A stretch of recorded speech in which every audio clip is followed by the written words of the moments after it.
अस्सलाम वालेकुम viewers, welcome to my channel expert forces academy. उम्मीद करती हूँ कि आप लोग बिल्कुल ठीक होंगे। तो वीवर्स, जैसा कि आप जानते हैं कि पाकिस्तान नेवी सेलर बी 2024 की शॉर्टलिस्ट जो है वो अनाउंस हो चुकी थी, और शॉर्टलिस्ट अनाउंस होने के बाद कुछ देर के बाद वेबसाइट से रिज़ल्ट जो है वो रिमूव कर दिया गया। तो ऐसा क्यों हुआ? और अब जब आप रिज़ल्ट चेक कर रहे हैं तो नो रिकॉर्ड फाउंड लिखा हुआ आ रहा है वेबसाइट पर। तो ऐसे बहुत सारे सवालात जो हैं वो कैंडिडेट्स के हैं, जिनका जवाब जो है वो आपको इसी एक वीडियो में मिल जाएगा कि ऐसा क्यों हुआ है, और क्या शॉर्टलिस्ट जो लगी थी वो चेंज होगी, और कब बीच में ऐसा भी हुआ है कि एक टेस्ट पास हुआ है बच्चों का और एक टेस्ट फेल है, यानी कि उनका इंटेलिजेंस पास था लेकिन एकेडमिक फेल था, फिर भी वो शॉर्टलिस्ट हुए हैं। तो इन तमाम सवालात के जवाबात आपको इसी वीडियो में मिल जाएंगे। इसके अलावा अगर अभी तक आपने मेरा चैनल सब्सक्राइब नहीं किया है तो काइंडली चैनल को सब्सक्राइब कर दें और बेल आइकन प्रेस कर दीजिए। तो पहला सवाल तो ये है कि वेबसाइट पर जो रिज़ल्ट जब आप चेक कर रहे हैं तो नो रिकॉर्ड फाउंड आ रहा है, ऐसा क्यों हुआ है? तो ये एक टेक्निकल इशू है वेबसाइट का, जो पाकिस्तान नेवी की वेबसाइट पे आ रहा है कि शॉर्टलिस्ट अचानक से रिमूव होगी और नो रिकॉर्ड फाउंड आ रहा है। जो कैंडिडेट्स शॉर्ट लिस्टेड थे उनका भी यही लिखा हुआ आ रहा है, और जो शॉर्ट लिस्टेड नहीं है उनका भी नो रिकॉर्ड फाउंड ही आ रहा है। तो ये कोई ज़्यादा इशू नहीं है, जो पाकिस्तान नेवी वाले हैं वो खुद ही इस इशू को जल्द ही रिज़ॉल्व कर लेंगे, और दोबारा से जो कैंडिडेट्स शॉर्ट लिस्टेड हुए हैं उनका रिज़ल्ट जो है वो दोबारा से वेबसाइट पे शो हो जाएगा। तो इसके अलावा जो दूसरा सवाल है वो है कि क्या शॉर्टलिस्ट चेंज होगी? तो ऐसा पॉसिबल नहीं है, क्योंकि जो कैंडिडेट्स सिलेक्ट हो चुके हैं यानी कि शॉर्ट लिस्टेड हो चुके हैं, जिनके एकेडमिक और इंटेलिजेंस दोनों टेस्ट पास थे, तो वो शॉर्ट लिस्टेड ही रहेंगे। ठीक है, क्योंकि ये जो शॉर्ट लिस्ट आपकी वेबसाइट पे अनाउंस हुई है, ये वेबसाइट के साथ साथ आपके सेंटर्स पे भी जा चुकी होती है, और काफ़ी कैंडिडेट्स को जो है वो मैसेज भी रिसीव हो चुके थे सेंटर रिपोर्ट करने के। तो शॉर्ट लिस्ट चेंज नहीं होगी। जो कैंडिडेट्स का नाम आया है और वो शॉर्ट लिस्टेड हैं तो वो शॉर्ट लिस्टेड वाकई में ही है,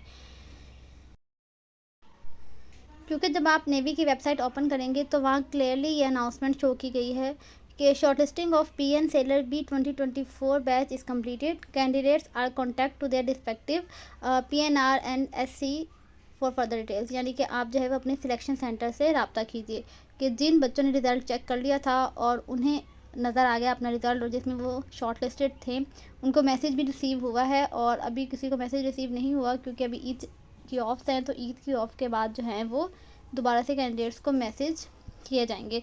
तो इस अनाउंसमेंट में क्लियरली बता दिया गया है कि जो शॉर्ट लिस्टिंग हुई है सेलर बी 2024 की, वो कंप्लीट हो चुकी है। यानी कि ये जो शॉर्ट लिस्ट है वो गलती से नहीं लगी, ओरिजिनल शॉर्ट लिस्ट है। जो कैंडिडेट शॉर्ट लिस्ट हुए थे वो वाकई में ही शॉर्ट लिस्ट हुए हैं। उसके अलावा कुछ कैंडिडेट्स ऐसे भी थे जिनका एक टेस्ट पास था और एक टेस्ट फेल था, लेकिन फिर भी वो शॉर्ट लिस्ट हुए हैं। जैसे कि उनका इंटेलिजेंस टेस्ट पास हो गया और एकेडमिक जो है वो फेल हो गया।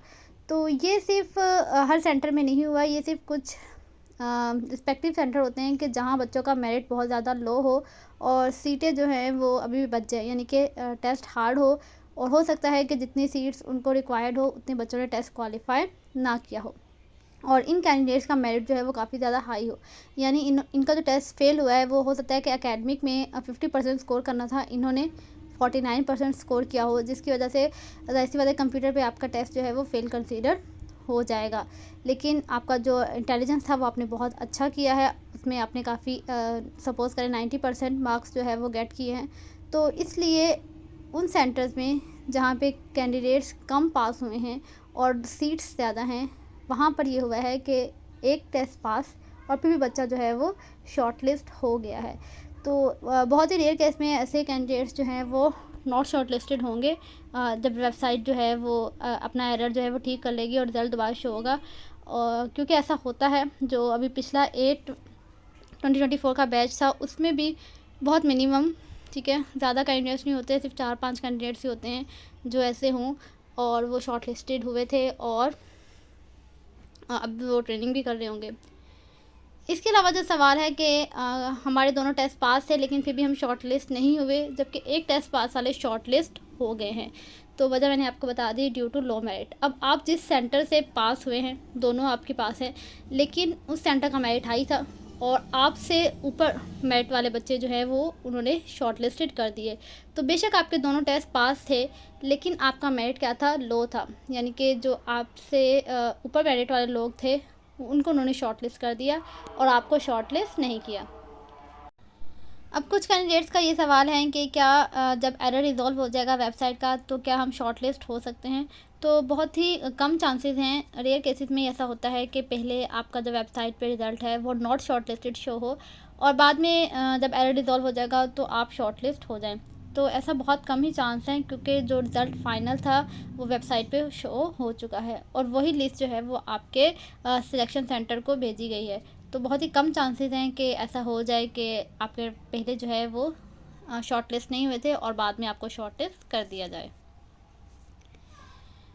उसके अलावा बच्चों का ये सवाल है कि सिलेक्शन सेंटर की तरफ से मैसेज कब मौसूल होंगे। देखिए कुछ सेंटर्स में जो है वो ऑलरेडी मैसेज मौसूल हो चुके थे, जैसे कि कराची सेंटर हो गया, मुल्तान सेंटर हो गया। इन सिलेक्शन सेंटर से जो है वो मैसेज बच्चों को आना स्टार्ट हो चुके थे कि कब उन्होंने अपने डॉक्यूमेंट्स वगैरह लेकर सेंटर रिपोर्ट करना है। लेकिन अगर आपने रिज़ल्ट चेक कर लिया था और आप शॉर्ट लिस्टेड थे लेकिन अभी तक आपको मैसेज रिसीव नहीं हुआ तो आप थोड़ा सा वेट कीजिए क्योंकि अभी ईद के ऑफ चल रहे हैं। तो कल से ही जो है वो दोबारा से सिलेक्शन सेंटर वाले जो सिलेक्टेड कैंडिडेट्स हैं उनको मैसेज भेजना स्टार्ट कर देंगे। तो आपको जल्द ही मैसेज जो है वो रिसीव हो जाएंगे कि कब आपको सेंटर जो है वो रिपोर्ट करना है। तो इस चीज़ की टेंशन लेने की ज़रूरत नहीं है कि वेबसाइट पे हम शॉर्ट लिस्टेड थे लेकिन हमें मैसेज रिसीव नहीं हुआ तो क्या शॉर्ट लिस्ट जो है वो न्यू लगेगी या चेंज हो जाएगी। तो ऐसा नहीं है, आप लोग थोड़ा सा जो है वो सब्र कीजिए। कुछ सिलेक्शन सेंटर वाले जो हैं वो जल्दी मैसेज भेज देते हैं और कुछ सिलेक्शन सेंटर में मैसेज जो है वो बाद में रिसीव होते हैं। तो हर सिलेक्शन का अपना एक क्राइटेरिया होता है तो उसके अकॉर्डिंग वो जो है वो आपको मैसेज रिसीव हो जाएंगे। इसके अलावा नेक्स्ट क्वेश्चन जो कैंडिडेट्स का वो ये है कि रिपीटर का रिज़ल्ट वेबसाइट पर आएगा कि नहीं। तो रिपीटर्स का रिज़ल्ट जो है वेबसाइट पे शो नहीं होगा क्योंकि आप लोग रिपीटर्स हैं। तो आपको जो है वो अपने सिलेक्शन सेंटर की तरफ से मैसेज रिसीव हो जाएंगे। अगर आपका मेरिट हाई हुआ यानी कि आप मेरिट पर हुए तो वो आपको जो है वो वेबसाइट पर रिज़ल्ट शो नहीं करवाते, वो आपको जो भी आपने नंबर दिया होगा उस पर आपको मैसेज भेज देंगे। तो आप लोग भी थोड़ा सा इंतज़ार कीजिए क्योंकि पहले जो है वो फ्रेशर का अभी चल रहा होता है, उनका वेबसाइट पे रिज़ल्ट आना, उनको मैसेज जो है वो पहले भेज देते हैं। लेकिन अगर आप रिपीटर हैं और आप मेरिट पे भी हैं तो वो सिलेक्शन सेंटर वाले जो हैं वो आपको मैसेज लाजमी भेजेंगे। तो बस आपके जो भी आपने नंबर लिखवाया था वो नंबर आपने ऑन रखना है और अल्लाह पाक से दुआ करनी है कि आपका मेरिट जो है वो हाई हो और आपका जो है वो मैसेज आपको रिसीव हो जाए। तो उम्मीद करती हूँ कि इस वीडियो के बाद आप लोग के सवालात जो हैं वो उनका जवाब आपको मिल गया होगा और जो बच्चे कंफ्यूज थे उनको भी ये क्लियरेंस हो गई होगी। ठीक है, क्योंकि जो वेबसाइट पे रिज़ल्ट शो होता है वो अपनी तरफ से नहीं हो जाता, वो बाकायदा रिज़ल्ट जो है वो कंप्यूटर पर यानी कि वेबसाइट पर ऐड किया जाता है कि कौन से शॉर्ट लिस्ट हुए हैं और कौन से शॉर्ट लिस्ट नहीं हुए। तो ये कोई टेक्निकल एरर की वजह से जो है वो वेबसाइट से रिज़ल्ट रिमूव कर दिया गया है। ऐसा नहीं होगा कि बिल्कुल ही न्यू शॉर्ट लिस्ट जो है वो अनाउंस हो जाए। बहुत रेयर केसेस में उन कैंडिडेट्स के लिए इशू हो सकता है जिनका एक टेस्ट पास था और एक टेस्ट फेल था। मे बी हो सकता है कि उनको जो है वो नॉट शॉर्टलिस्ट कर दिया जाए, लेकिन उनका भी चांस नहीं है क्योंकि वो ऐसे सेंटर से होते हैं जहां ऑलरेडी जो है वो हाई मेरिट पे होते हैं। बस एक या दो एमसीक्यूज़ गलत होने की वजह से उनका टेस्ट जो है वो फेल हो जाता है। इसके अलावा एक और सवाल है कैंडिडेट्स का कि हमारे पास जिन बच्चों का जो है वो एक टेस्ट पास था और एक फ़ेल था यानी कि इंटेलिजेंस पास था और एकेडमिक फ़ेल और वो शॉर्ट लिस्ट हुए हैं, लेकिन उनके पास जो है वो टेस्ट स्लिप मौजूद नहीं है क्योंकि टेस्ट फेल होने के बाद ज़ाहिर सी बात है स्लिप पर फेल की स्टैम्प लग जाती है तो फाड़ के फेंक देते हैं कैंडिडेट्स या फिर कहीं रख कर भूल जाते हैं।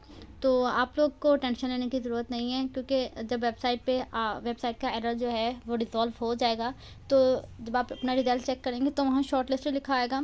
आप एक उसका स्क्रीनशॉट लेकर जो है वो उसका प्रिंट आउट निकलवा लीजिएगा और उसके अलावा अभी वेबसाइट पर आपकी जो स्लिप है वो मौजूद ही होगी, उसको भी डाउनलोड करके उसका भी प्रिंट आउट निकलवा लीजिएगा।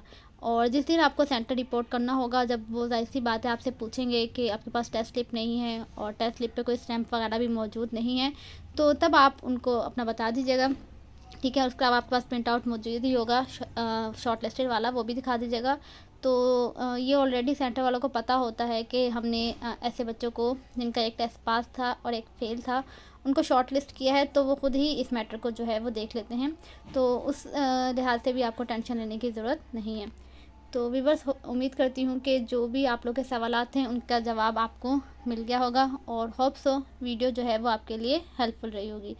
तो काइंडली अगर वीडियो आपको पसंद आई है तो वीडियो को लाइक कर दें, चैनल को सब्सक्राइब कर दें और शेयर कर दें। Thank you so much.